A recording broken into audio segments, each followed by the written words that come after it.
Hello students, मैं doctor Rekha Gupta आपके साथ आज डिस्कस करूंगी गुड्स। जैसा कि आप सभी को पता है, हम क्या पढ़ रहे हैं, गुड्स एंड सर्विस टैक्स। ठीक है, जीएसटी पढ़ रहे हैं। और जीएसटी में मैंने आपके साथ लास्ट टाइम डिस्कस किया टैक्सेबल इवेंट, कि ऐसे कौन सा इवेंट घटित हुआ कि हमें जीएसटी लगाना पड़ा। ठीक है, तो उसमें मैंने आपको कहा कि क्या कौन सा इवेंट था, सप्लाई। किसकी supply? Supply of goods, supply of service, supply of goods and service. ठीक है, तीन चीजों की सप्लाई हो तब हम क्या कहते हैं, टैक्सेबल इवेंट हुआ है। ठीक है, तो इसके लिए हमें बहुत ज्यादा इंपॉर्टेंट बात, बेसिक कंसेप्ट हमारे पास आ जाता है, गुड्स किसे कहते हैं, सर्विस किसे कहते हैं। ठीक है ना, तो हमें ये बेसिक कंसेप्ट के बारे में ही पता होगा ना, तभी हम आगे स्टेप्स यूज करेंगे। तो आपको इतना तो पता चल गया कि टैक्सेबल इवेंट क्या होता है। टैक्सेबल इवेंट मतलब सप्लाई, और उसके साथ हमें हमारी पहली टर्म क्या थी, सप्लाई ऑफ गुड्स। तो इस क्लास में हम डिस्कस करेंगे गुड्स किसे कहते हैं अकॉर्डिंग टू जीएसटी। ऐसा नहीं कि गुड्स आपने उसमें बिजनेस लॉ के अकॉर्डिंग बोलना है या अलग एक्ट के अकॉर्डिंग बोलना है। यहाँ पर मैं गुड्स का मेरा सिर्फ मतलब है जीएसटी के according. GST goods and service tax जो हमारा एक्ट है उसके अकॉर्डिंग, सेक्शन 2 सबसेक्शन 52 के अकॉर्डिंग गुड्स किसे कहते हैं। ठीक है, according to section 2 subsection 52, goods means every kind of movable property. Movable property मतलब जो मूव की जा सकती है, ऐसा नहीं एक स्थान पर रखती है। Movable property other than money and security, but क्योंकि मनी तो मूवेबल प्रॉपर्टी नहीं, इसको छोड़कर सभी movable property but include actionable claim, growing crops, grass and things attached to or forming part of the land which are agreed to be served before supply or under a contract of supply। ठीक है, इसको मैं detail में अभी इन points में आपके साथ discuss करूंगी कि सेक्शन 252 में कहा गया है सभी टाइप की मूवेबल प्रॉपर्टी को हम क्या कहेंगे, गुड्स कहेंगे, लेकिन अदर देन मनी, मनी और सिक्योरिटी को हम इसमें इंक्लूड नहीं करेंगे, क्योंकि मनी भी एज ए ट्रांसमूवेबल प्रॉपर्टी है ना एक टाइप से।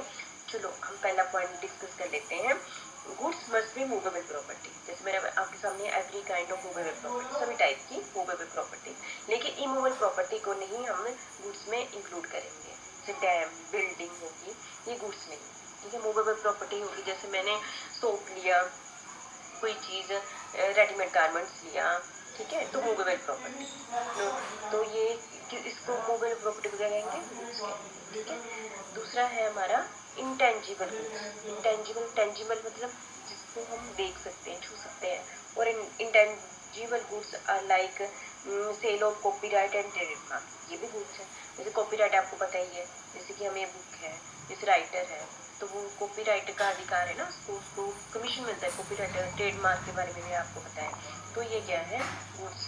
ठीक है, और एक्शनेबल क्लेम, एक्शनेबल क्लेम मतलब आ डेब्ट for which action is necessary, जिसमें ऐसा क्लेम हम ऐसे डेब्ट का क्लेम करें जिसके लिए एक्शन नेसेसरी है to release as defined under कौन सा सेक्शन डिफाइंड है, section 3 of the transfer of property act 1882 में डिफाइंड है। एक्शनेबल से भी क्या है, गुड्स है। आगे है supply of goods at future date. Supply of goods at future date मतलब ऐसी गुड्स जिसकी हमने सप्लाई कब करनी है, फ्यूचर डेट में। Hire purchase and financial lease, क्या आपको पता ही है हायर परचेज किसे कहते हैं।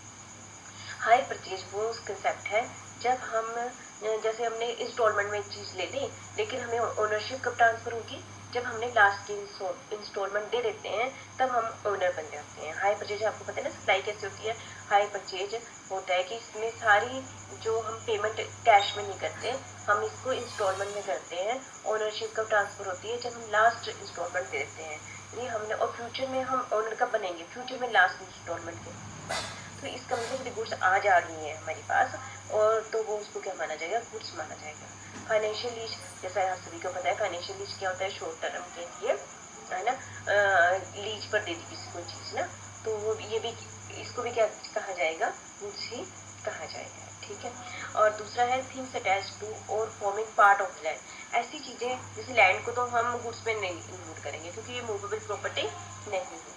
ठीक है, मूवेबल प्रॉपर्टी, लेकिन लैंड के साथ यदि कोई अटैच है ना, तो वो लैंड के साथ जैसे होगी attached part of the land होगी, ठीक है, तो उसको हम इंक्लूड कर लिया जाएगा। ठीक है, किसमें, गुड्स में इंक्लूड कर लिया जाएगा। ठीक है, समझ गए ना। वैसे लैंड क्या है, उसको नहीं गुड्स माना जाएगा, लैंड के साथ जैसे कोई ग्रास हो गया, कुछ हो गया, तो उसको हम क्या कहेंगे, ग्रोइंग क्रॉप्स हो गया, ग्रास हो गया, थिंग्स अटैच टू, है ना, पार्ट ऑफ द लैंड हो गया, तो हम उसको क्या कहेंगे, गुड्स कहेंगे। ठीक है। सिक्योरिटी, सिक्योरिटी आपको पता ही है क्या होती है। सिक्योरिटी को गुड्स एंड सर्विस में इंक्लूड नहीं करेंगे। कौन से सेक्शन में लिखा है, सेक्शन 2 सब सेक्शन 102 के अकॉर्डिंग हम इसको गुड्स एंड सर्विस में इंक्लूड नहीं करेंगे। ठीक है। दूसरा है, नेक्स्ट है सप्लाई ऑफ मनी। मैंने आपको स्टार्टिंग में कहा सप्लाई ऑफ मनी को भी हम इंक्लूड नहीं करेंगे। ये भी कौन से सेक्शन के अंडर है, सेक्शन 2 सब सेक्शन 102 के अंडर बताया गया है। ठीक है।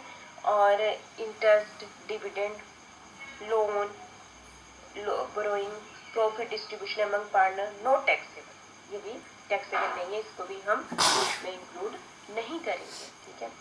और है work contract service. Work contract mean से कॉन्ट्रैक्ट फॉर बिल्डिंग, जैसे कॉन्ट्रैक्ट हमने किसके लिए किया, बिल्डिंग की, कंस्ट्रक्शन किया, इरेक्शन किया, इंस्टॉलेशन की, फिटिंग आउट किया, इम्प्रूवमेंट की, मॉडिफिकेशन की, ये सारे इन सबको कहते हैं वर्क कॉन्ट्रैक्ट सर्विस कहते हैं। ठीक है। वर्क कॉन्ट्रैक्ट की डेफिनेशन कहाँ दी गई है, section 2 subsection 119 of centre GST act में दी गई है। ये क्या है, supply of service according to section 2A और schedule 2 of centre GST act. इतना तो आप समझ गए होंगे। वर्क कॉन्ट्रैक्ट के बारे में मैं क्या करती हूँ, पिछली स्लाइड में हमने डिस्कस किया था कौन कौन से इंक्लूड किए जा सकते हैं, और इस स्लाइड में मैक्सिमम हमने कौन से टर्म यूज किए जिसको हम इंक्लूड नहीं करेंगे। ठीक है। Thank you very much. तो मैंने आपके साथ आज डिस्कस किया कि हम क्या टॉपिक पढ़ रहे हैं, गुड्स एंड सर्विस टैक्स पढ़ रहे हैं, जीएसटी पढ़ रहे हैं। तो उसके लिए सबसे इम्पोर्टेंट चीज़ हमने पहली टर्म क्या यूज़ की थी, टैक्सेबल इवेंट। ऐसी कौन सी घटना घटित हो कि हमें टैक्स देना पड़े, तो उसके लिए मैंने कहा था supply of goods, supply of service, supply of goods and service. तो हमारा सबसे पहले फिर हमें ये टर्म बड़े अच्छे ढंग से पता होनी चाहिए, गुड्स किसे कहते हैं, सर्विस किसे कहते हैं। तो हमने आज अभी डिस्कस किया according to section 2 sub section 52 के अकॉर्डिंग गुड्स कौन सी होती है, जो मूवेबल हो। इसमें मनी और सिक्योरिटी को इंक्लूड नहीं किया जाता है, लैंड को भी इंक्लूड नहीं किया जाता है, लेकिन लैंड के ऊपर जो चीज़ें लगी हुई हैं, ग्रास लगी हुई है, वो मूवेबल हम कहेंगे। ठीक है। और फ्यूचर की डेट में जैसे कॉन्टैक्ट किए हैं, गुड्स किए हुए हैं, हायर परचेज पर हमने कोई चीज़ खरीदी है, फाइनेंशियल लीज पर कोई चीज़ ली है, उसको भी गुड्स में इंक्लूड किया जाएगा। ठीक है। तो मुझे लगता है कि आपने गुड्स को अच्छे ढंग से समझ लिया होगा और आपने बुक में भी अच्छे ढंग से इसको पढ़ लिया है। ठीक है। Thank you very much.